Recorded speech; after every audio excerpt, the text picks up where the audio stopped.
राधे राधे, हरे कृष्णा।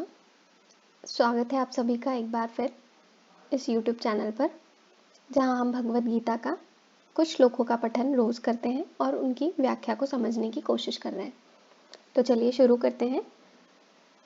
आज के श्लोकों में अर्जुन के जो भी व्याकुलता भरे शब्द थे, उनको सुनकर भगवान क्या कहते हैं उसके बारे में।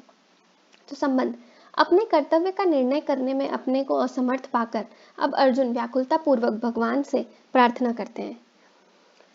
कार्पण्य दोषोपहत स्वभावः पृच्छामि त्वां धर्म सम्मूढ़ चेताः यच्छ्रेयस्यानिश्चितं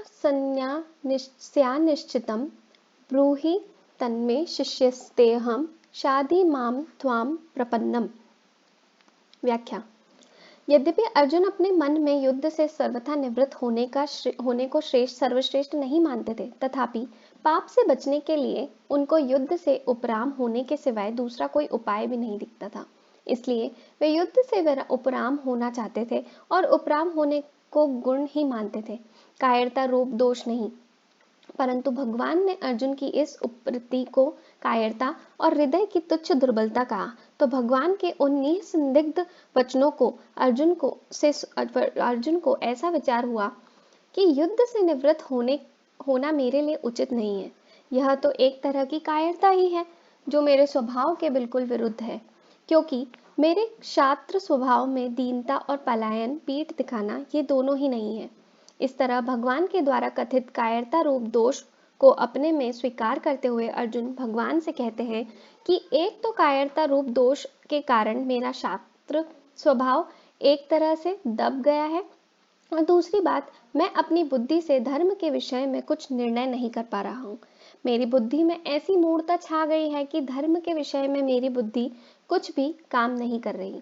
तीसरे श्लोक में तो भगवान ने अर्जुन को स्पष्ट रूप से आज्ञा दे दी थी कि हृदय की तुच्छ दुर्बलता को, कायरता को छोड़कर युद्ध के लिए खड़े हो जाओ। इससे अर्जुन को धर्म कर्तव्य के विषय में कोई संदेह नहीं रहना चाहिए था। फिर भी संदेह रहने के कारण यह है कि एक तरफ तो युद्ध में कुटुंब का नाश करना, पूज्य जनों को मारना अधर्म पाप दिखता है, और दूसरी तरफ युद्ध करना क्षत्रिय का धर्म दिखता है। इस तरह कुटुंबियों को देखते हुए यह युद्ध नहीं करना चाहिए और शास्त्र धर्म की दृष्टि से युद्ध करना चाहिए। इन दोनों बातों को लेकर अर्जुन धर्म संकट में पड़ गए हैं। उनकी बुद्धि धर्म का निर्णय करने में कुंठित हो गई है। ऐसा होने पर अभी इस समय मेरे लिए खास कर्तव्य क्या है, मेरा धर्म क्या है, इसका निर्णय करने के लिए वे भगवान से पूछते हैं। इसी अध्याय के दूसरे श्लोक में भगवान ने कहा था कि तू जो कायरता के कारण युद्ध से निवृत्त हो रहा है, तेरा यह आचरण अनार्य जुष्ट है। अर्थात श्रेष्ठ पुरुष ऐसा आचरण नहीं करते। वे तो जिसमें अपना कल्याण हो वही आचरण करते हैं। यह बात सुनकर अर्जुन के मन में आया कि मुझे भी वही करना चाहिए जो श्रेष्ठ पुरुष किया करते हैं। इस प्रकार अर्जुन के मन में कल्याण की इच्छा जागृत हो गई और उसी को लेकर वे भगवान से अपने कल्याण की बात पूछते हैं कि जिससे मेरा कल्याण निश्चित हो जाए, ऐसी बात मेरे से कहिए। अर्जुन के हृदय में हलचल विषाद होने से और अब यहाँ अपने कल्याण की बात पूछने से यह सिद्ध होता है कि मनुष्य जिस स्थिति में स्थित है, उस स्थिति में वह संतोष करता रहता है, तो उसके भीतर अपने असली उद्देश्य की जागृति नहीं होती।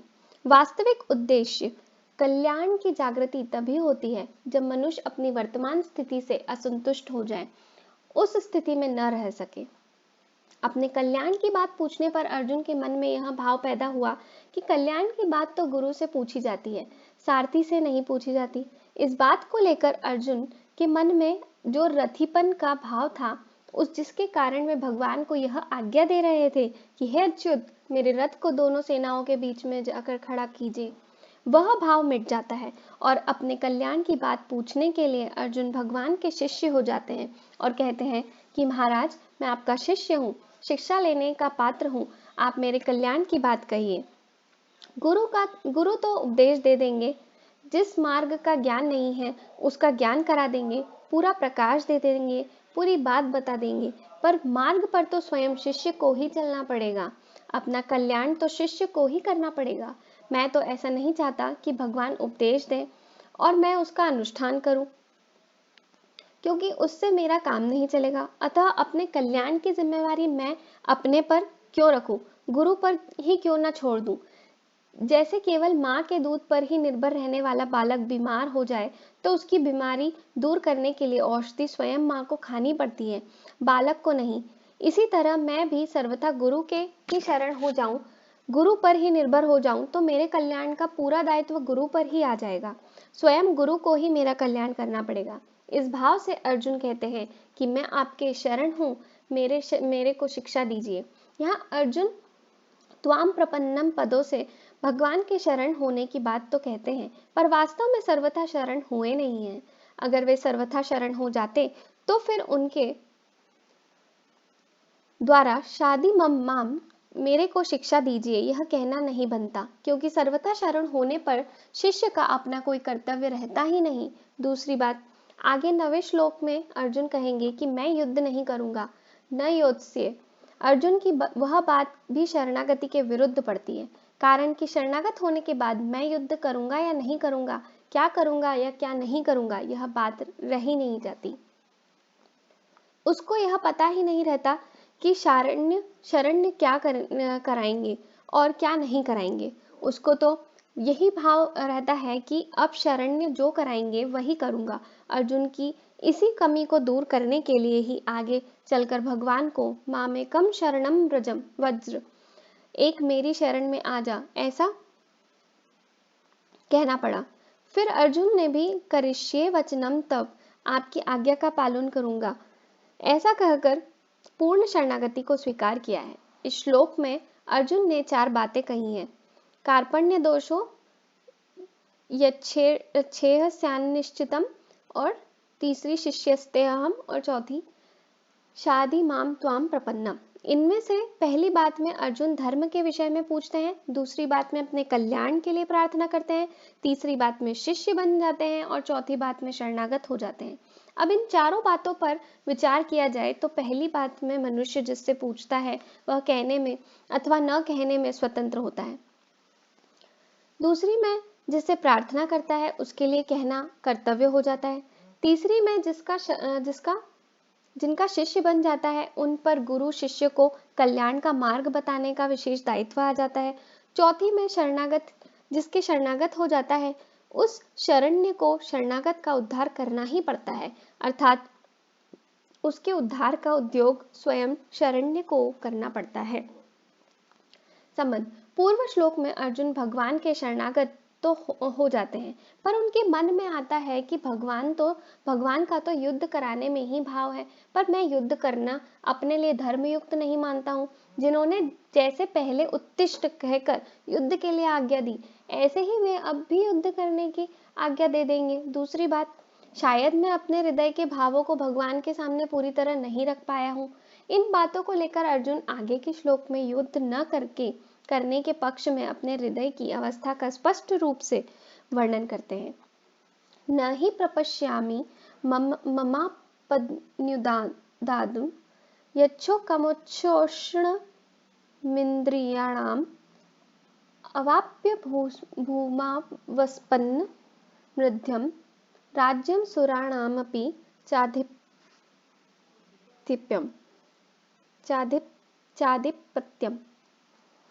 व्याख्या, अर्जुन सोचते हैं कि भगवान ऐसा समझते होंगे कि अर्जुन युद्ध करेगा तो उसकी विजय होगी और विजय होने पर उसको राज्य मिल जाएगा, जिससे उसकी चिंता शोक मिट जाएंगे और संतोष हो जाएगा। परंतु शोक के कारण मेरी ऐसी दशा हो गई है कि विजय होने पर भी मेरा शोक दूर हो जाए, ऐसी बात मैं नहीं देखता। अगर मेरे को धन धान्य से संपन्न और निष्कंटक राज्य मिल जाए, अर्थात जिस राज्य में प्रजा खूब सुखी हो, प्रजा के पास खूब धन धान्य हो, किसी चीज की कमी ना हो और राज्य में कोई वैरी भी ना हो, ऐसा राज्य मिल जाए तो भी मेरा शोक दूर नहीं हो सकता। इस पृथ्वी के तुच्छ भोगों वाले राज्य की तो बात ही क्या, इंद्र का दिव्य भोगों वाला राज्य भी मिल जाए तो भी मेरा शोक जलन चिंता दूर नहीं हो सकती। अर्जुन ने पहले अध्याय में यह बात कही थी कि मैं न विजय चाहता हूँ, न राज्य चाहता हूँ और न ही सुख चाहता हूँ, क्योंकि उस राज्य से क्या होगा, उस भोगों से क्या होगा और उन जीने उस जीने से क्या होगा जिनके लिए हम राज्य, भोग एवं सुख चाहते हैं, वे ही मरने के लिए सामने खड़े हैं। पहले अध्याय का 32वां से 33वां श्लोक। यहाँ अर्जुन कहते हैं कि पृथ्वी का धन धान्य